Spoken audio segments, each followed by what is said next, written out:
बहुत बहुत नमस्कार आप सभी को। आई होप आप सभी स्वस्थ होंगे। आज के इस चर्चा सत्र में हम लोग बात करेंगे साधारण विधेयक पर यानी ऑर्डिनरी बिल पर। देखिए, साधारण विधेयक ऐसे विधेयक होते हैं जो ना तो वित्त विधेयक है ना ही संविधान संशोधन विधेयक है।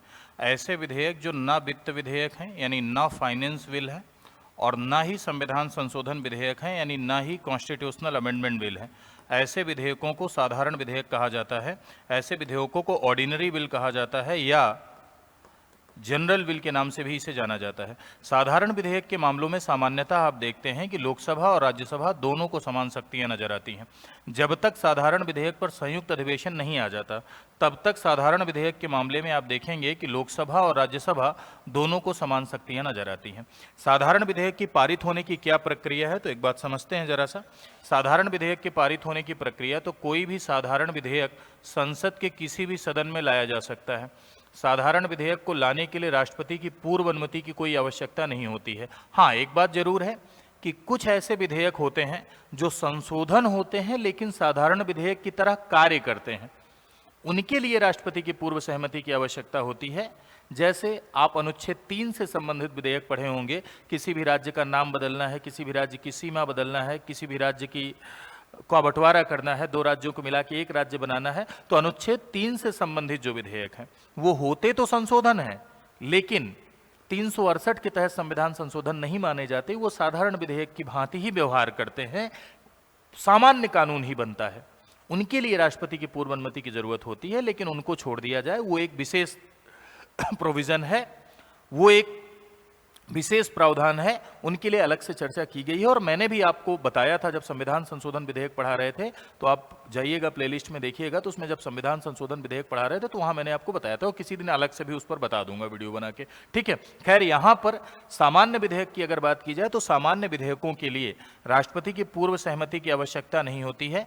यह किसी भी सदन में लाए जा सकते हैं, है ना, किसी भी सदन में प्रस्तुत हो सकते हैं, चाहे इन्हें आप लोकसभा में लेकर आइए, चाहे आप इन्हें राज्यसभा में लेकर आइए, कोई दिक्कत नहीं है, किसी सदन में प्रस्तुत हो सकते हैं, चाहे लोकसभा में लेकर आइए, चाहे राज्यसभा में लेकर आइए, ठीक है। लोकसभा और राज्यसभा में दोनों जगह इसे सामान्य बहुमत से पारित होना होता है। कौन से बहुमत से पारित होना होता है? सामान्य बहुमत से इसे पारित होना होता है। अगर ये एक जगह सामान्य बहुमत से पारित हो गया, दूसरी जगह नहीं पारित हुआ, तो लैप्स हो जाएगा, तब ऐसी स्थिति में गतिरोध हो जाएगा, डेडलॉक हो जाएगा। लेकिन दोनों जगहों पर यदि सामान्य बहुमत से पारित हो गया, सामान्य बहुमत का क्या अर्थ है? सामान्य बहुमत का अर्थ है कि प्रेजेंट एंड वोटेड बाई 2+1, यानी उपस्थित और मतदान करने वालों का आधे से एक अधिक को सामान्य बहुमत कहते हैं। और दोनों सदनों में यदि यह सामान्य बहुमत से पारित हो गया तो राष्ट्रपति के पास जाएगा। राष्ट्रपति साधारण विधेयक पर क्या क्या रिएक्ट कर सकता है? तो राष्ट्रपति साधारण विधेयक पर यह सिग्नेचर करेगा, तब तो एक्ट बन जाएगा, यानी कानून बन जाएगा। दूसरा, राष्ट्रपति साधारण विधेयक को पुनः विचार के लिए भेज सकता है सदन को। राष्ट्रपति यदि पुनः विचार के लिए भेजा और सदन ने दोबारा पारित कर दिया, तब राष्ट्रपति साइन करने के लिए बाध्य हो जाता है, लेकिन एक ही बार पुनर्विचार के लिए राष्ट्रपति भेज सकता है। अगला, राष्ट्रपति विधेयक पर पॉकेट वीटो कर सकता है, यानी विधेयक को अनिश्चित काल के लिए रोक सकता है, ना तो हाँ करेगा ना तो ना करेगा, ना तो हाँ करेगा ना तो ना करेगा, इसे पॉकेट वीटो कहते हैं। जैसे 1986 में डाकघर संशोधन विधेयक, जो कि एक सामान्य कानून ही था, कानून में संशोधन था, तो डाकघर विधेयक को ज्ञानी जैल सिंह ने वीटो किया, ठीक है, वो अनिश्चित काल के लिए वीटो हो गया। पॉकेट वीटो कर सकता है, अपने पास सुरक्षित रख सकता है, ठीक है। तो राष्ट्रपति साधारण विधेयक को सुरक्षित रख सकता है, उस पर पॉकेट वीटो ले सकता है, यानी ना हाँ करेगा ना ना करेगा, तो अनिश्चित काल के लिए वीटो हो जाएगा, या पुनर्विचार के लिए भेज सकता है। लेकिन राष्ट्रपति ने यदि पुनर्विचार के लिए भेजा और संसद ने दोबारा पारित कर दिया, तब वो सिग्नेचर करने के लिए क्या हो जाएगा? बाध्य हो जाएगा, यानी बाउंड हो जाएगा। अब फिर से सुनिएगा, जो सवाल बन सकते हैं, जो फैक्चुअल डेटा है इससे संबंधित, तो इससे संबंधित फैक्ट ये है कि साधारण विधेयक मानी ऐसे विधेयक जो ना तो वित्त विधेयक है ना संविधान संशोधन विधेयक है, उन्हें हम साधारण विधेयक कहते हैं। साधारण विधेयक के लिए लोकसभा राज्यसभा दोनों को समान शक्तियां नजर आती हैं। जी हाँ, साधारण विधेयक को कौन से सदन में लाया जाएगा? तो किसी भी सदन में लाया जा सकता है। साधारण विधेयक के पारित होने के लिए कौन से बहुमत की आवश्यकता होती है?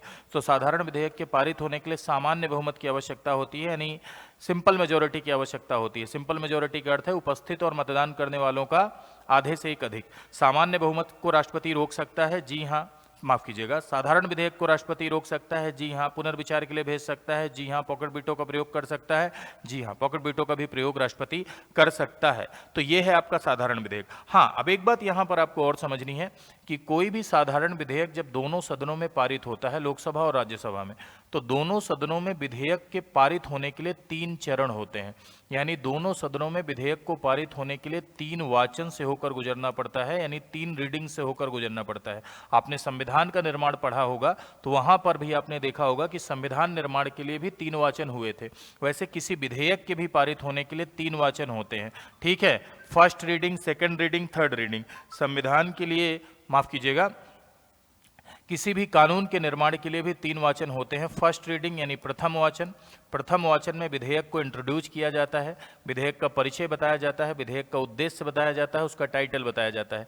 यानी प्रथम वाचन जो होता है इसमें कोई चर्चा नहीं होती, इसमें परिचय बताया जाता है, विधेयक का उद्देश्य बताया जाता है, ठीक है। अगर आप नागिन वागिन देखना छोड़ चुके हों, है ना, अनुपमा वगैरह सीरियल वगैरह, तो संसद टीवी भी कभी देखा करिए। तो संसद टीवी अगर आप कभी देखेंगे तो वहाँ मंत्री जी आते हैं और विधेयक को इंट्रोड्यूस करते हैं, परिचय बताते हैं, ठीक है, और उसका टाइटल बताते हैं। इसमें फर्स्ट रीडिंग में कोई चर्चा नहीं होती है। विधेयक को पारित होने के लिए द्वितीय वाचन सबसे इंपॉर्टेंट वाचन होता है। जो सेकंड रीडिंग होती है वो सबसे इंपॉर्टेंट होती है, क्योंकि सेकंड रीडिंग में ही सबसे पहले तो सामान्य चर्चा होती है, ठीक है। सामान्य चर्चा, इसी रीडिंग में सेकंड वाचन में ही समितियां भी बनाई जाती हैं, विधेयकों पर विचार करने के लिए समितियां भी बनाई जाती हैं।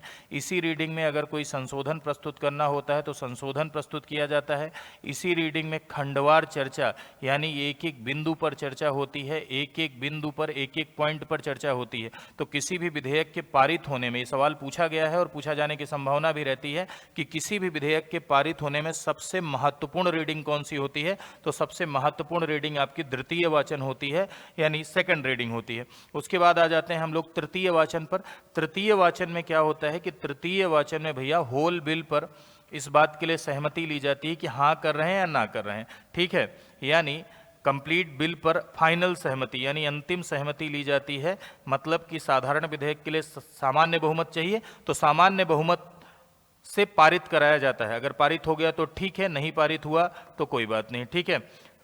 अंतिम सहमति ली जाएगी। यदि कोई भाषाई इरर है, भाषाई गलती है, तो उसे क्या किया जाता है, उसे सही किया जाता है, यानी तृतीय वाचन में फाइनल वोटिंग होती है। तो सबसे महत्वपूर्ण वाचन द्वितीय वाचन है। फिर से सुनिए, किसी विधेयक के पारित होने का 3 चरण। प्रथम वाचन में परिचय, उद्देश्य, टाइटल। द्वितीय वाचन सबसे महत्वपूर्ण वाचन, इसी में समितियां बनती हैं, सामान्य चर्चा होती है, संशोधन होता है या खंडवार चर्चा होती है, क्लॉज टू क्लॉज वोटिंग होती है, क्लॉज टू क्लॉज डिस्कशन होता है, ठीक है। तृतीय वाचन में अंतिम सहमति विधेयक पर ली जाती है। तो क्या ये तीनों वाचन दोनों सदनों में संपन्न होते हैं? सवाल ये है कि क्या ये तीनों वाचन दोनों हाउस में संपन्न होंगे, दोनों सदनों में संपन्न होंगे? जी हाँ, ये तीनों वाचन दोनों सदनों में संपन्न होते हैं, यानी लोकसभा राज्यसभा दोनों में। तो एक बार फिर से समझिए, जैसे मान लीजिए ये बिल है, ठीक है, ये कोई ऑर्डिनरी बिल है। ऑर्डिनरी बिल आया लोकसभा में, लोकसभा में कितनी रीडिंग्स हुई? 3 रीडिंग्स हुई, यानी 3 वाचन हुए और सामान्य बहुमत से पारित हो गया। अब कहाँ? राज्यसभा में। राज्यसभा में भी 3 रीडिंग्स हुई और क्या हुआ? सामान्य बहुमत से क्या हो गया? राज्यसभा में भी 3 रीडिंग हुई और राज्यसभा में भी ये सामान्य बहुमत से क्या हो गया? पारित हो गया। दोनों जगह पारित हो गया सामान्य बहुमत से। अब राष्ट्रपति ने क्या किया? राष्ट्रपति ने सिग्नेचर किया और क्या बन जाएगा? एक्ट बन जाएगा। ये तरीका होता है किसी भी साधारण विधेयक के कानून बनने के लिए, ठीक है। आई होप आप समझ गए होंगे। मन में प्रश्न बन रहा होगा कि अगर लोकसभा राज्यसभा में आपसी सहमति न बनी तो इसके लिए एक सेपरेट वीडियो है संसद के संयुक्त अधिवेशन का, वो आप जाके देख लीजिएगा। वीडियो सेक्शन में पड़ा हुआ है कि यदि लोकसभा राज्यसभा में आपसी सहमति नहीं बनी तो उसे हम डेडलॉक कहते हैं। और अगर डेडलॉक हुआ तो ऐसी स्थिति में अनुच्छेद 108 के प्रावधानों के तहत संसद का संयुक्त अधिवेशन बुलाया जा सकता है। क्लियर है? तो आई होप आपको ये पसंद आया होगा, साधारण विधेयक से संबंधित सारी बातें। अगर पसंद आया है तो आप जरूर बता सकते हैं। मेरी तरफ से शुभकामनाएं कि आप सब आरओ में चयनित हो। खूब प्रैक्टिस करिए, जितना ज़्यादा से ज़्यादा हो सकता है उतना ज़्यादा से ज़्यादा प्रैक्टिस करिए, क्योंकि प्रैक्टिस बहुत ज़रूरी है। अभी भी आपके पास समय है कि आप लगभग 20-30 टेस्ट दे सकते हैं। तो जितना टेस्ट आप दे सकते हैं उतना टेस्ट आप दीजिए, क्योंकि फाइनल स्टेज में सबसे ज़्यादा इंपॉर्टेंट टेस्ट ही होता है। तो मेरी तरफ से शुभकामनाएं। Thank you so much to all of you. खूब खुश रहिए, खूब स्वस्थ रहिए, खूब मोटाइए। मोटाने का अर्थ फूलना नहीं है, बी हेल्दी, यानी स्वस्थ रहना है। Thank you.